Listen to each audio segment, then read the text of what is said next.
तो भाई लोग आज के इस वाले वीडियो में हम परफेक्ट वर्ल्ड एपिसोड 280 की स्टोरी को एक्सप्लेन करने वाले जो कि ऑफ कोर्स नॉवल से होंगी। और भाई पिछले एपिसोड में शी हाओ ने बस अपनी रॉ स्ट्रेंथ का यूज कर ही जो इस बंदे को पीटा है ना भाई, वो अलग ही लेवल के ऊपर था। उसे देखकर तो काफी ज्यादा गूज़बम्प्स आ गए थे। मतलब भाई शी हाओ ने बस अपनी 10% पावर का यूज किया होगा और उसके अंदर उसने फॉरेन रियल के इतने टैलेंटेड बंदे को इतने आसानी से पीट दिया, जो कि सच में भाई काफी तगड़ा सीन था। और यहाँ से आगे की स्टोरी को हम एक्सप्लेन करने वाले। जैसा कि हमने इसके पिछले एपिसोड में देखा था, शी हाओ ने इस बंदे यूयू को बहुत बुरी तरीके से पीट दिया था और यहाँ का जो जेलर था उसने शी हाओ को वॉर गॉड एकेडमी में भेज दिया था। तो अब आगे तो वीडियो के स्टार्टिंग में मैं तुम लोगों को बता दूं, जो वॉर गॉड एकेडमी है ना, ये फॉरेन रेल्म के टॉप 10 एकेडमीज में से एक है। और यहाँ पर काफी सारे शी हाओ के जैसे शी हाओ के रेल्म से यानी कि 9 एवं 10 अर्थ से काफी सारे बंदे आए हुए जो कि वहाँ पर प्रिजनर्स है। और साथ ही इस फॉरेन रेल्म के कुछ ऐसे बंदे जिन्होंने अनफॉरगिवेबल क्राइम किया है वो भी वहाँ पर प्रिजनर्स है। और उन सभी बंदों को एकेडमी में एज अ टूल यूज किया जाता है ताकि एकेडमी के अंदर के जो स्टूडेंट्स है ना, उनके ऊपर अपने एक्सपेरिमेंट कर सके, उनके ऊपर अपनी पावर वगैरह को टेस्ट कर सके। और ये काफी ज्यादा ब्रूटल होता है भाई। और वो जितने भी बंदे ना काफी बुरी तरीके से मरते। और शी हाओ भी अब वहीं पर ही जा रहा है। और ये जो वॉर गॉड एकेडमी है ना, इसके अंदर काफी सारे सुप्रीम बींग्स आते हैं जो कि दाव लेक्चर वगैरह देते हैं यहाँ के स्टूडेंट्स को। और साथ ही कुछ अनडाइंग बींग्स भी यहाँ पर आ सकते हैं। और ये जो एकेडमी ना, इसके अंदर बस 1000 स्टूडेंट्स ही रहते हैं, ना इससे ज्यादा ना इससे कम। मतलब ये जो एकेडमी 1000 स्टूडेंट्स से ज्यादा बंदों को नहीं रखती, भले ये एकेडमी काफी ज्यादा बड़ी है। और यहाँ पर जो भी हर साल से न्यू स्टूडेंट्स आते हैं ना, उन्हें ओल्ड स्टूडेंट्स से बैटल करनी पड़ती है। और जो बंदे जीत जाते हैं इस बैटल के अंदर वही एकेडमी में रह पाता है। तो तुम इसी बात से अंदाजा लगा दो कि ये एकेडमी कितनी ज्यादा तगड़ी होंगी। और हम उसी सीन को देखते हैं जहाँ पर जो 1000 बंदे थे ना, जो कि इस एकेडमी में आने वाले थे, वो बिल्कुल आ चुके थे, पूरी तरह से सेटल हो चुके थे। और हम शी हाओ को देखते हैं जिससे कि एक बंदे ने ये जो एकेडमी का प्रिजन था वहाँ पर लाकर फेंक दिया था। और यहाँ पर काफी सारे क्रिएचर्स वगैरह थे जो कि चेन से बंधे हुए थे, जो कि ऑफकोर्स प्रिजनर्स ही थे। और शी हाओ एक प्रिजन के अंदर आ गया था। तो देखकर एक जो बंदा था शी हाओ के साइड वाला प्रिजन वाला बंदा, वो शी हाओ से बोलने लगता है, आखिर तुमने ऐसा कौन सा क्राइम कर दिया जो कि तुम यहाँ पर लाकर फेंक दिया गया। तो ये देखकर जो दूसरा प्रिजन वाला बंदा था वो शी हाओ को देखता है और बोलने लगता है, अरे ये तो एक ह्यूमन है, इसका मतलब कि डिफिसेट साइड से आया है। और डिफिसेट साइड के जितने भी बंदे रहते हैं ना, जितने भी डिसेंडेंट वगैरह यहाँ पर रहते हैं, वो पूरी लाइफ सर्वेंट बनकर यहाँ पर रह जाते हैं। तो देखकर जो शी हाओ की आइस काफी ज्यादा कोल्ड हो जाती है। और शी हाओ इस प्रिजन के अंदर काफी सारे ह्यूमंस को भी देखता है जिनकी कंडीशन काफी ज्यादा बुरी थी। तो देखकर शी हाओ एक प्रिजनर से जो कि ह्यूमन ही था उसे बोलने लगता है, क्या तुम 9 एवं 10 अर्थ से हो। तो देखकर जो बंदा था ना, शी हाओ को बिल्कुल भी रिप्लाई नहीं देता। तो शी हाओ को गुस्सा आ जाता है और चिल्लाते हैं, बोलने लगता है, आखिर तुम लोग जवाब क्यों नहीं देते। तो तब एक बंदा जो कि ऑक्स था वो शी हाओ को देखता है और बोलने लगता है, ये लोग जानते हैं कि इन लोगों की डेस्टिनी यहाँ पर मरना ही है। और जब से पैदा हुए थे तब से यहाँ पर सर्वेंट है, तो इनके हार्ट में कोई भी लाइट अब बची नहीं है। और तुम इन्हें बिल्कुल मरा हुआ ही मान सकते हो, जो कि बस अपने मरने का इंतजार कर रहे हैं। और शी हाओ को ये सुनकर काफी ज्यादा बुरा लगने लगता है। तो देखकर जो ऑक्स था ना, उससे शी हाओ पूछने लगता है, क्या तुम भी इंपीरियल पास से आए हो। तो देखकर जो बारबियन ऑक्स था ना, शी हाओ से बोलने लगता है, नहीं मैं वहां से नहीं आया, बल्कि मेरे जो एंसेस्टर थे वो वहां से आए थे। और जो मेरे एंसेस्टर वगैरह थे वो कुछ ज्यादा अच्छे एग्जिस्टेंस नहीं थे, मतलब कुछ ज्यादा पावरफुल नहीं थे। और उन्हें काफी ज्यादा टाइम पहले कैप्चर कर लिया गया था और किंग क्लैन के लिए सर्वेंट बन गए थे। और अब ये जो ऑक्स है वो यहाँ पर है। और शी हाओ ने जैसे बताया था कि वो इंपीरियल पास यानी कि 9 एवं 10 अर्थ से आया है। तो देखकर यहाँ पर के काफी सारे बंदे जो शी हाओ था उससे देखते और बोलने लगते हैं कि क्या जो वॉर है वो फिर से स्टार्ट हो चुकी है और हमारा जो रियल में वो फिर से लॉस कर चुका है, यानी हार चुका है। तो देखकर जो शी हाओ था ना बोलने लगता है, नहीं अभी तो नहीं। और जो बारबियन ऑक्स था ना, शी हाओ को एक्सप्लेन करते हुए बताने लगता है कि यहाँ पर के जितने भी फाइटर्स वगैरह है ना, जो भी प्रिजनर्स वगैरह है, वो सभी इन एकेडमी के स्टूडेंट्स के एक तरह से टूल बन जाते हैं, एक्सपेरिमेंटल टूल। इनके ऊपर एकेडमी के जितने भी बंदे वगैरह एल्डर्स वगैरह है वो अपना मैजिक वगैरह ट्राई करते हैं, उन्हें एक्सप्लेन वगैरह करते हैं। सीधा सीधा के टीचर्स भी जो थे ना वो भी काफी ज्यादा क्रूल थे, वो बस अपने बंदों वगैरह को सिखाने के लिए इन बंदों को लिटरली मार देते थे, काफी बुरा हाल करते थे इनके साथ। और शी हाओ को ये देखकर काफी ज्यादा गुस्सा आने लगता है, क्योंकि ये जो ऑक्स था ना उसने शी हाओ को सब कुछ बता दिया था कि क्या क्या कुछ वगैरह था। और शी हाओ इस टाइम पर काफी ज्यादा गुस्से में था कि भाई यहाँ जो बंदे रेजिस्ट करते, जो शी हाओ के रियम से यहाँ पर बंदे आते रेजिस्ट करके फाइट वगैरह कर, तो उन बंदों को यहाँ पर सर्वेंट बना दिया जाता है, बिल्कुल शी हाओ की तरह ही। और सिर्फ वही सर्वेंट नहीं रहते, बल्कि उनके आने वाली जनरेशन भी सर्वेंट ही बनकर यहाँ पर रहती है। और कुछ बंदे जो कि 9 एवं 10 अर्थ को धोखा दे देते और फिर इस रियल में आकर रहते, फॉरेन रियल के अंदर आ जाते हैं, वो काफी बड़े पोस्ट ऊपर रहते हैं, जो कि शी हाओ को बिल्कुल पसंद नहीं आ रहा था। उसके आंखों में किलिंग इंटेंट था इन सभी के लिए। और तभी इस एकेडमी में जो 1000 स्टूडेंट वगैरह रहने का था ना, वो तो हो चुका था। और ये जो प्रिजन था उसके डोर को ओपन कर दिया जाता है, उसका जो ब्लैक गेट था उसे ओपन कर दिया जाता है। ये देखकर बारबेरिक ऑक्स वो शी हाओ से बोलने लगता है, अब हमारा ट्रेजेडिक फेट शुरू हो चुका है। और सभी प्रिजनर्स वगैरह उस गेट से बाहर जाने लगते हैं, शी हाओ भी उनके साथ तो अभी बाहर जाने लगता है। और ये ऑक्स शी हाओ से बोलने लगता है कि तुम्हें उन सभी लोगों से बैटल करनी होगी ताकि वो जो लोग है ना तुम्हारे ऊपर पावर वगैरह यूज कर अंडरस्टैंड वगैरह कर सके और वो एक रियल वॉर गॉड बन सके। और जो ये वॉर गॉड था ना वो काफी मुश्किल था बनना, लेकिन जो शी हाओ था ना वो काफी तगड़ा एक डायलॉग मार देता है और बोलने लगता है, अगर उन्होंने हमारी इंसल्ट करने की हिम्मत की तो मैं उन्हें बता दूंगा कि जो रियल वॉर गॉड होते हैं ना वो कैसे बनते हैं। मेरे हाथों में भले चेन वगैरह बांधी गई हो, लेकिन फिर भी मैं उन्हें कुत्तों की तरह मारूंगा। मतलब ऐसा नहीं बोलता है मेरे वर्ड्स थे, लेकिन समझ जाओ उसकी फीलिंग्स कुछ ऐसे ही थी। और तभी ये जो एकेडमी थी ना, हमें इसके ग्रेट दाव पैलेस को दिखाया जाता है, जो कि काफी ज्यादा बड़ा था। लेकिन बस यहाँ पर 1000 स्टूडेंट्स वगैरह आते थे, ज्यादा वगैरह नहीं लेते थे एकेडमी वाले। और यहाँ पर एक अरेना भी था। और ये जो पैलेस था ना उसके अंदर एक सुप्रीम बीइंग आ रखा था, जो कि दाव लेक्चर वगैरह दे रहा था, आसमान में ड्रैगन वगैरह फ्लोर वगैरह बन रहे थे, वो दाव लेक्चर सभी बंदों को समझा रहा था, यानी कि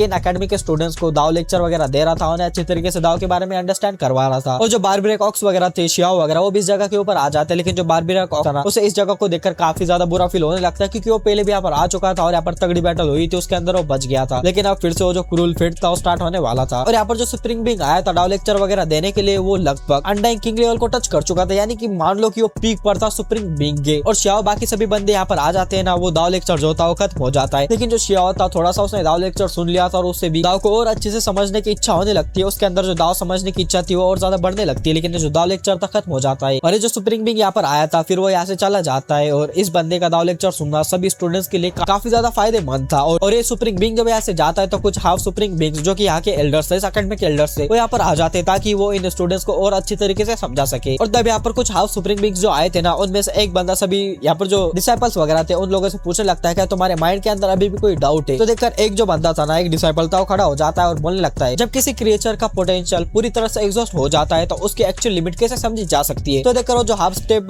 स्प्रिंग बिंग था ना, वो बोलने लगता है ये हर पर्सन के ऊपर डिपेंड करता है, क्योंकि सभी अलग अलग बंदों की जो है ना पोटेंशियल रहती है वो अलग रहती है। सिर्फ कंटिन्यूअसली ब्रेक थ्रू कर और बॉडी के ट्रेजरी को ओपन कर ही कोई अपने रियल लिमिट को देख सकता है। और ये बोलकर जो एल्डर था ना, वो प्रिजनर्स के ग्रुप में से एक प्रिजनर को अपने सामने ला लेता है। और इनके लिए तो जो प्रिजनर्स थे ना, वो बस टूल की तरह था, एक्सपेरिमेंट टूल की तरह, और वो उसके ऊपर अपना काफी तगड़ा प्रेशर डालने लगता है। और इस प्रेशर की वजह से इस बंदे का जो फोरहेड था ना, वो बूम हो जाता है और उसका ब्लड चारों तरफ फैल जाता है। कुछ डिसेबल भी शॉक रह जाते हैं जो कि न्यू ज्वाइन किए थे। और तभी ये जो एल्डर था ना, वो सभी लोगों से केयरफुली इसे वॉच करने के लिए बोलता है। और ये जो एल्डर था ना, कुछ लाइट उस प्रिजनर के ऊपर डालता है, जिस वजह से उसकी बॉडी लगभग ट्रांसपेरेंट होने लगती है और उसके अंदर कुछ डॉट वगैरह दिखने लगते हैं। तो ये जो एल्डर था ना, उस डॉट को उन्हें बताने लगता है सभी डिसाइपल्स को और बोलने लगता है कि देखो यहाँ पर और यहाँ पर जो डिवाइन फोर्स है ना, वो ज्यादा सर्च कर रही है और साथ ही लॉस भी रेजोनेट कर रहे हैं। और फिर वो बताने लगता है कि जब ये बोन्स ब्रेक हो जाते हैं तो जो फाइटर की बॉडी होती है वो शाइन करने लगती है, यानी कि उस जगह पर शाइन करने लगती है और फ्लैश वगैरह उसके साथ रेजोनेट करने लगता है और उसका जो हिडन पोटेंशियल था ना, वो बाहर निकलने लगता है। और ये जो एल्डर था ना, अपने प्रेशर को और ज्यादा बढ़ा देता है। इस वजह से जो बंदा था ना, पूरी तरह से ब्लड से भर चुका था। और ये जो एल्डर था ना, सभी स्टूडेंट्स को बताते हुए बोलने लगता है कि जब कोई क्रिएचर अपने डेथ के लगभग करीब पहुंच जाता है तो उसके अंदर का जो मिस्ट्री हिडन पोटेंशियल रहता है ना, वो भी बाहर निकलने लगता है। और ये बंदा उसके और बॉडी के अंदर के पॉइंटर्स वगैरह दिखाने लगता है। मतलब भाई ये एल्डर इस बंदे के साथ काफी बुरा करता है। ये देखकर तो यहाँ पर के जो स्टूडेंट्स वगैरह थे ना, उन्हें भी इस बंदे के लिए थोड़ा सा बुरा फील होने लगता है। और ये जो एल्डर था ना, उसने जो हिडन पोटेंशियल वगैरह क्या रहता है इन स्टूडेंट्स को अच्छे से समझा दिया था। मैं तुम्हें ज्यादा अच्छे से समझा नहीं सकता, वरना तुम्हें पता है कि इस वीडियो पर क्या होगा। और शियाओ को तो देखकर इस एल्डर के ऊपर काफी गुस्सा आने लगता है। वो सोचने लगता है यहाँ के जो एल्डर्स वगैरह है, जो भी फॉरेन रेल्म के बंदे है ना, वो कल्टिवेशन वगैरह को समझने के लिए इतने क्रूल मेथड्स का यूज करते हैं जो कि काफी ज्यादा ब्रूटल है। और भाई वो जो बंदा था ना, उसके हाफ बॉडी लगभग बूम हो चुकी थी, लेकिन हाफ बॉडी अभी भी बची हुई थी, उस वजह से वो रिकवर कर सकता था। और ये जो एल्डर था ना, सभी से बताने लगता है कि तुमने देख लिया कि जब बॉडी अपने इंडोर लिमिट तक पहुंच जाती है और इंजरीज का ज्यादा सीरियस हो जाती है, तो जो बॉडी का पोटेंशियल है ना, वो काफी ज्यादा एक्टिवेट हो जाता है, काफी ज्यादा निकल कर बाहर आ जाता है। मतलब सीधा सीधा ये एल्डर ये समझाना चाहता था कि देखो, जो किसी भी क्रिएचर के अंदर का जो हिडन पोटेंशियल है ना, वो तभी बाहर आता है जब उसकी लाइफ के ऊपर खतरा आता है, लगभग मरने के स्टेट में चला जाता है। और तभी दूसरा वाला बंदा खड़ा होता है और बोलने लगता है सीनियर, हम वर्ल्ड की ग्रेटर पावर और नेचुरल लव फोर्सेस और दूसरी अलग अलग फोर्सेस का यूज कैसे करें सामने वाले एनिमी की जो एसएसएल टेक्निक होती है, साथ ही डिफेंसेस वगैरह होते हैं, उसे तोड़ने के लिए। और मैं तुम्हें ज्यादा डिटेल में एक्सप्लेन नहीं करूंगा, बस तुम्हें बता देता हूँ। जो बंदा था ना, ये समझाने लगता है कि तुम्हें जो हेवन और अर्थ है ना, उसके साथ ट्रूली रेजोनेंस करना होगा, मतलब सीधा सीधा वर्ल्ड के साथ ऐसे मर्ज होना होगा, वर्ल्ड को अपने अंदर समाना होगा, ऐसा मान लो। देन तुम वर्ल्ड के जो नेचुरल लॉस है उन्हें ऑर्डर कर सकते हो और उनका यूज कर तुम सामने वाले बंदे के डिफेंसेस को तोड़ सकते हो काफी जल्दी। और तब ये जो एल्डर था ना, शियाओ के साइड का जो बारबेरिक ऑक्स था उसे सामने ला लेता है और जो बारबेरिक ऑक्स था वो रेजिस्ट भी नहीं कर पाता। और जो एल्डर था ना, नेचुरल लेवल की पावर का यूज इस बंदे के ऊपर करता है। और जो बंदा था ना, इसने प्रोटेक्शन के लिए शील्ड वगैरह जो थी अपनी एनर्जी वगैरह से वो तो बना दी थी, लेकिन ये बंदा बड़े आसानी से उस बैरियर प्रोटेक्शन को तोड़ देता है। इस वजह से जो ऑक्स काफी पीछे हुआ चला जाता है, काफी सीरियसली इंजर हो जाता है, मतलब लगभग मरने की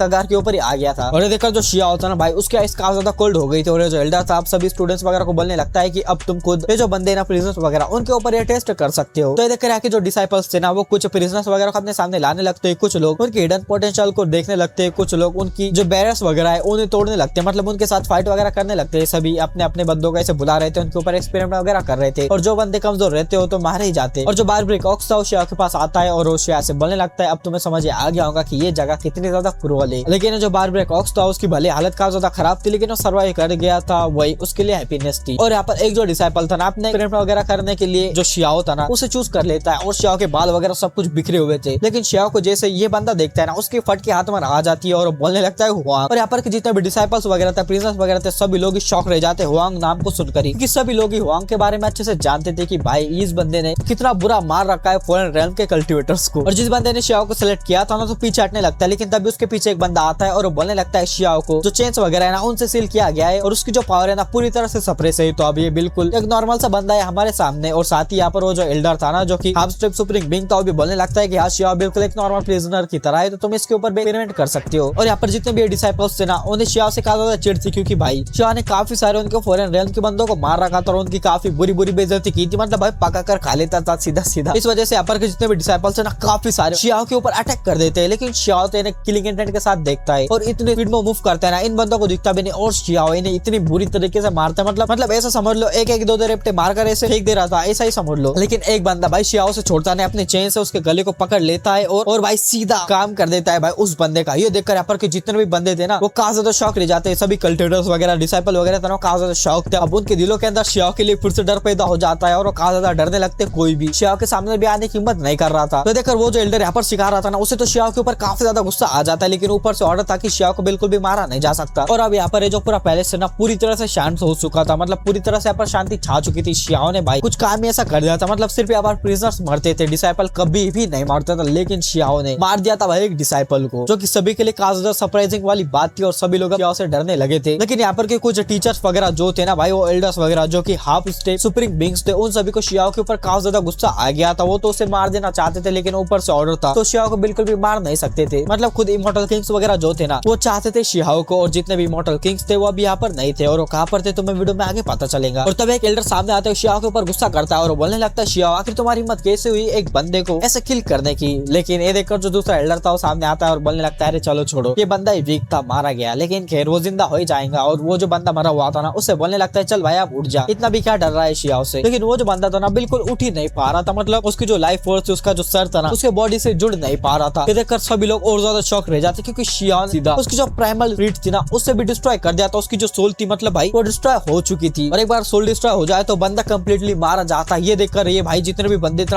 वो काफी ज्यादा शॉक रह गए थे। तो देखकर इन एल्डर्स को काफी ज्यादा गुस्सा आ जाता है। उनमें से एक एल्डर बोलने लगता है अगर हायर अप्स का ऑर्डर ना रहता ना तो मैं तुम्हें कब का किल कर चुका होता। लेकिन शियाओ तो भाई कोडो लुक से इन्हें देखे जा रहा था, क्योंकि शियाओ को पता था कि ये बंदे उसे बिल्कुल भी मार नहीं सकते। और तब ये जो एल्डर था ना यहाँ पर सभी लोगों से बोल देता है कि आज का जो सीजन है यहीं पर एंड होता है। और जो एल्डर्स वगैरह थे जो कि हाफ स्टेप सुप्रीम बिंग्स थे और ऊपर के लेवल के बंदों को बताने लगते हैं आखिर शियाओ को इतना स्पेशल ट्रीटमेंट क्यों दिया जा रहा है। वो बंदा तो इसे यहाँ पर और ज्यादा खुकार हो जाएगा, आखिर उससे पूरी तरह से खत्म करने की परमिशन अभी तक क्यों नहीं मिल रही। लेकिन जो ऊपर से ऑर्डर आता है वो ये था कि अभी तुम शियाओ को कुछ नहीं कर सकते, उसे बिल्कुल भी नहीं मार सकते। और तभी एक जो न्यूज थी वो चारों तरफ फैलने लगती है कि अनलन और शूटुओ जो कि भाई अनडाइंग किंग से इस फॉरेन रेल्म के, और ये दोनों ही नहीं बस और भी काफी सारे अनडाइंग किंग बरियल लैंड में एंटर करने के बाद अभी तक वापस नहीं आए हैं। और ऐसे ही फिर कुछ और दिन बीत जाते हैं, लेकिन सभी लोग जानते थे अनलन और जो शूटुओ था वो कोई नॉर्मल अनडाइंग बिंग्स नहीं थे, बल्कि वो काफी ज्यादा पावरफुल थे। इस वजह से कोई भी उनकी चिंता नहीं कर रहा था, उन्हें थोड़ा टाइम लग रहा था, लेकिन वो वहां से बरियल लैंड में से वापस आ जाएंगे, ये सभी को पता था। और भाई तुम्हें कल्टिवेशन थोड़ा सा समझ नहीं आ रहा होगा तो मैं तुम्हें बता दूं, ये जो अनडाइंग किंग्स होते हैं ना वो सुप्रीम बिंग से ऊपर आते हैं, यानी कि जो अपने बेंग टैन जेंग है वो एक सुप्रीम बिंग है, एकदम सुप्रीम बिंग के पीक पर है ऐसा मान लो। और जो अनडाइंग किंग है ना वो उसके ऊपर का लेवल है, और जो खुद अनडाइंग किंग्स है ना वो शियाओ को चाहते हैं। तो इस वजह से यहाँ पर जितना भी सुप्रीम बिंग्स वगैरह है रैकलेस एक्ट नहीं कर रहे थे शियाओ के अगेंस्ट, वरना अब तक शियाओ को वो मार दिए होते, मतलब भाई इतने सारे बंदे शियाओ के दुश्मन जो है। और तब हमें जो यही एकेडमी थी ना वॉरगॉड एकेडमी, उसके वेपन हॉल का सीन दिखाया जाता है, जहाँ पर चारों तरफ वेपन्स पड़े हुए थे, मेटल के थे, स्टोन वगैरह के थे काफी सारे। और यहाँ पर जो डिसाइपल्स वगैरह थे वो भी आ चुके थे। और यहाँ पर भी एक हाफ सुप्रीम बिंग था जो कि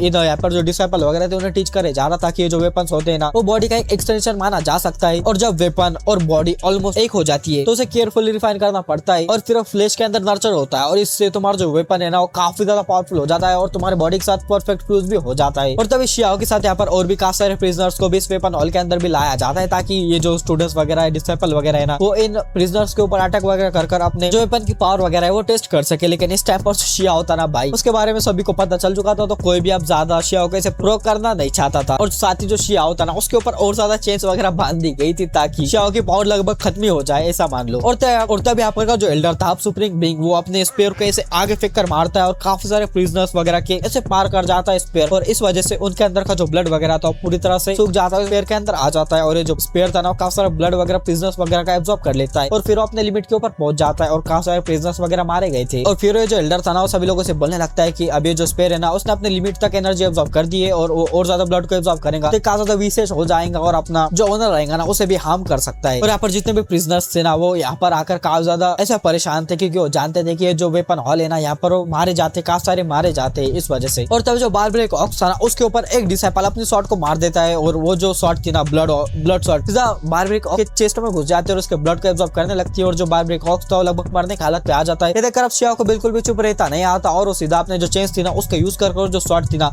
उसे ब्रेक कर देता है, पूरी तरह से कोलैप्स करवा देता है। और जो बारब्रेक ऑक्स था ना उसकी हालत काफी खराब हो चुकी थी इस शॉट की वजह से। लेकिन जिस बंदे की ये शॉट थी भाई उसे काफी बड़ा एक ब्लैक लैश मिलता है, वो खुद की उल्टी कर देता है क्योंकि ये जो शॉट थी ना उससे पूरी तरह से लिंक थी, कनेक्टेड थी। इस वजह से इस बंदे की हालत भी काफी बुरी हो गई थी। ये देखकर यहाँ पर का जो एल्डर था ना उसे अब शियाओ के ऊपर काफी ज्यादा गुस्सा आ जाता है और वो सभी लोगों से बोलने लगता है कि मैं तुम्हें इसके बारे में बताना भूल गया, जो हुआंग है ना इसका ब्लड एक्स्ट्राऑर्डिनरी होना चाहिए क्योंकि ये काफी हरामी बंदा है, तो तुम इसके ऊपर अपने जो पावर है ना उसे टेस्ट कर सकते हो। यानी कि ये जो जितने भी बंदे हैं ना वो अपने वेपन को अगर शियाओ के बॉडी में मान लो घुसा देते और उसका ब्लड को एब्जॉर्ब कर लेते तो उनका जो वेपन है ना और ज्यादा पावरफुल बन जाएगा। जितना ज्यादा पावरफुल ब्लड होगा उतना ही जो वेपन है ना वो पावरफुल बनता जाएगा। तो देखकर किंगलैंड का बंदा शियाओ को देखता है और बोलने लगता है मैं तो ये कब से ट्राई करना चाहता था। और तभी अपने पास से हेवन गैदरिंग पोर्टल को बाहर निकाल देता है और उसे खोल देता है, यानी एक छाते की तरह था और सीधा उसे शियाओ की तरफ भेज देता है। और साथ ही और भी काफी सारे डिसाइपल्स वगैरह थे वो भी अलग अलग वेपन से शियाओ के ऊपर अटैक कर देते। लेकिन जो भाई शियाओ था ना उसके आंखों में प्योर किलिंग इंटेंट था और तभी वो पोर्टल जैसे शियाओ के सामने आता है वो अपने चेंज का यूज करके इसे मारकर वो जो पोर्टल था ना उसे पूरी तरह से कोलैप्स करवा देता है, उसे पूरी तरह से फोड़ देता है। देखकर यहाँ पर जितने भी डिसाइपल्स थे ना सभी लोग शॉक थे कि भाई ऐसा कैसे हो सकता है, आखिर जो शियाओ है ना उसे डबल जो चेंज है ना उससे बांध दिया गया है तो मतलब वो मैजिकल फोर्स का एक ट्रेंस भी यूज नहीं कर सकते, यानी कि अपने एनर्जी का 1% भी यूज नहीं कर सकता, तो आखिर उसने इसे कैसे डिस्ट्रॉय कर दिया। और सभी लोगों को समझने के लिए टाइम नहीं लगता कि शियाओ ने बस अपने बॉडी की फोर्स से इसे ब्रेक कर दिया। और जो बाकी के वापस आए थे शियाओ के ऊपर अटैक करने के लिए शियाओ ने बड़े आराम से खत्म कर देता है और ये जितने भी बंदे थे ना खून थूकने लगते क्योंकि उनका कनेक्शन था भाई, ब्लड कनेक्शन था इन वेपन से। तो देखकर आकाश जो एल्डर था ना हाफ सुप्रीम बिंगो से तो शियाओ के ऊपर काफी गुस्सा आ जाता है, लेकिन वो क्या ही कर सकता था, वो भी इस सेशन को एंड कर देता है। और ये देखकर यहाँ पर का एक जो एल्डर था ना उससे तो इन स्टूडेंट्स के ऊपर काफी गुस्सा आने लगता है और बोलने लगता है आखिर ये जो डिसाइपल्स है इतने वीक कैसे हो सकते हैं या फिर शियाओ ही इतना ज्यादा पावरफुल है। और फिर हमें 2 दिन बाद मैजिकल फोर्स हॉल का जो सीन था उसे दिखाया जाता है, यानी कि अब बारी थी मैजिकल फोर्स हॉल की। और जो हॉल था ना इसके अंदर काफी ज्यादा प्रेशर रहता था और इसके अंदर जो बंदे जाएंगे वो प्रेशर से दबेंगे और जितने ज्यादा आगे जाएंगे उतना ज्यादा प्रेशर और जितने आगे जाएंगे मरेंगे। और तब यहाँ पर काफी सारे प्रिजनर्स वगैरह को ला लिया जाता है और कुछ प्रिजनर्स वगैरह को आगे भेज दिया जाता है, तो काफी सारे बंदे जो प्रिजनर्स वगैरह थे वो मारे जाते हैं। और लेकिन भाई इस टाइम पर जो शियाओ था ना उसके चेंस वगैरह सब कुछ रिमूव कर दी गई थी, उसे एक प्रिजन के अंदर ही बंद कर दिया गया था क्योंकि भाई शियाओ ने अलग ही तूफान मचा कर रखा था इस वजह से। और फिर जो ओल्ड बारब्रेक ऑक्स था और काफी सारे उसके साथ के जो बंदे थे उन्हें और आगे भेज दिया जाता है, लेकिन वो जो बंदे थे ना वो लगभग मरने की हालत में आ जाते हैं, मतलब प्रेशर से दब जाते हैं लेकिन बच जाते हैं, थोड़े से मरते तो नहीं। लेकिन एकेडमी के जितने भी एलाइट डिसाइपल्स है ना वो शियाओ की लिमिट को देखना चाहते थे, तो शियाओ का जो प्रिजन था उसे आगे भेजने लगते, बिल्कुल सेंटर में भेजने लगते और देखना चाहते थे आखिर शियाओ की लिमिट क्या है कि जो और शियाओ का जो प्रिजन था जैसे जैसे आगे जाने लगता है शियाओ के ऊपर काफी ज्यादा प्रेशर पड़ने लगता है, लेकिन शियाओ अपनी फ्रेंड्स से उसे रेजिस्ट करे जा रहा था। लेकिन तभी आगे जाकर एक बैंग होता है क्योंकि ये जो डिसाइपल्स वगैरह थे ना अपने मैजिक फोर्स का यूज कर शियाओ को ऐसे आगे भेज रहे थे और ये बंदे खुद भी ये जो हॉल था ना उसके अंदर थे और वो भी आगे जाए जा रहे थे, मतलब शियाओ को जैसे आगे भेज रहे थे वो भी आगे जा रहे थे, लेकिन इनके ऊपर मैजिकल फोर्स था इस वजह से इन्हें बिल्कुल भी प्रेशर फील नहीं हो रहा था, वो बस शियाओ को देखना चाहते थे, उसकी लिमिट को देखना चाहते थे। और काफी सारे बंदे थे लेकिन इन लोगों का जो मैजिकल फोर्स था ना आउट ऑफ कंट्रोल होने लगा था, यानी कि उनके कंट्रोल से बाहर जाने लगा था क्योंकि शियाओ ने एक टेक्निक को प्रैक्टिस, उसका नाम था मैजिकल फोर्स इम्यूनिटी, मतलब कि भाई सीधा सीधा जो शियाओ था ना अपने ऊपर मैजिकल फोर्स का जो अटैक था ना उसे कम्प्लीटली यूजलेस बना सकता था और साथ ही दूसरों का जो मैजिकल फोर्स है ना उसे भी यूजलेस बना सकता था। और शियाओ ने सीक्रेटली इसे काफी मास्टर कर लिया था और ये जो टेक्निक थी ना काफी ज्यादा तगड़ी थी, लेकिन ये जो टेक्निक थी ना इन बंदों के लिए काफी ज्यादा कैटास्ट्रोफिक थी क्योंकि भाई इनके ऊपर से जैसे मैजिकल फोर्स की पावर हटती है वैसे ऊपर का जितना भी प्रेशर था ना वो हॉल का मॉन्स्टरस प्रेशर वो इनके ऊपर पड़ने लगता है और ये बंदे भाई ऐसे चिपकने लगते हैं, जमीन को पूरी तरह से ब्लास्ट होने लगते हैं, मतलब सीधा सीधा फूटने लगते हैं। ये देखकर तुरंत यहाँ पर के जो एल्डर्स वगैरह थे जो कि हाफ